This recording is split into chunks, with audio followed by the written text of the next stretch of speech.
Lucas from the So Life Show, the channel for vegan, high-protein fitness recipes and tips.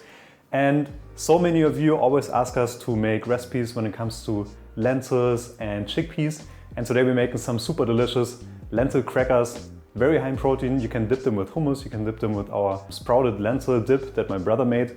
I will link this in the video as well. And they are super delicious, very easy to make, and then you have a high protein snack at home. So without further ado, let's get started with the recipe. So first I've soaked some lentils overnight, and then I will add them into a blender.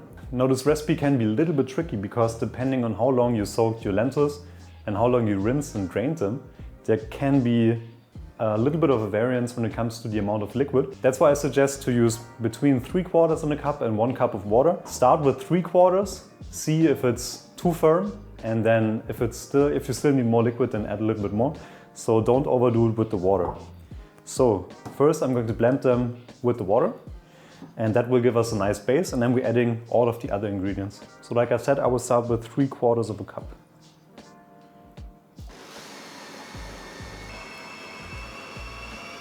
Okay, so this looks nice. It's a little bit liquidy, it's not too liquidy.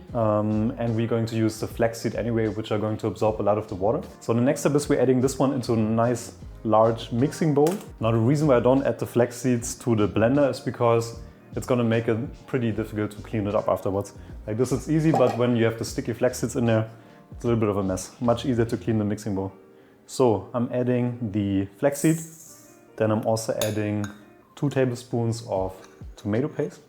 I'm also adding 2 tablespoons of soy sauce, a big pinch of salt and pepper. And then I'm gonna have a couple of spices here. I made them a little bit like Indian flavored. You can also make them Italian flavored, like use some oregano, some basil, whatever you want. I have some cumin over here, half a teaspoon, 1 teaspoon each of chili powder, paprika, and also some garam masala. I like it spicy, so I use 1 teaspoon of chili. You can also use less if you want. So just add all of the spices in there. And then the next step is sort of optional, but I like to add 2 tablespoons of chickpea flour as well, just because this helps it to firm up more, and it's also additional protein. And now we also have more protein by adding some sunflower seeds. This also gives it some nice crunch. And then the next step is the seed which is the highest in protein in the plant kingdom, and that's pumpkin seeds. I think there's 37 grams of protein per 100 grams, so they are a clear winner when it comes to protein.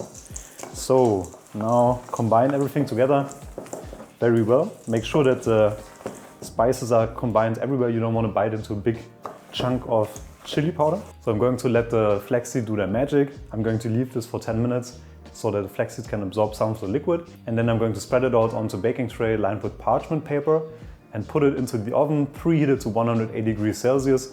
For about 40 minutes. This is about 350 degrees Fahrenheit. And my tip here for you is that you check after 40 minutes because, like I said, it can depend on the liquid content.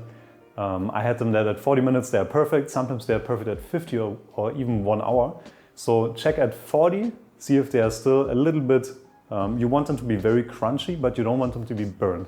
So check if they're crunchy. If they're still a little bit elastic in some parts, then I would keep them for a couple of minutes more.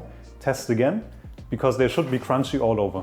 So now after 45 minutes, the lentil crackers are perfectly ready. You can now add them to your favorite dip, or you can use hummus, or you can use the sprouted lentil dip that we have on our channel as well. I'm going to link these videos below. And I hope you enjoyed this recipe. If you did and you want to see more high protein vegan fitness recipes, then click the subscription button below, leave a like and a comment, and see you in the next video.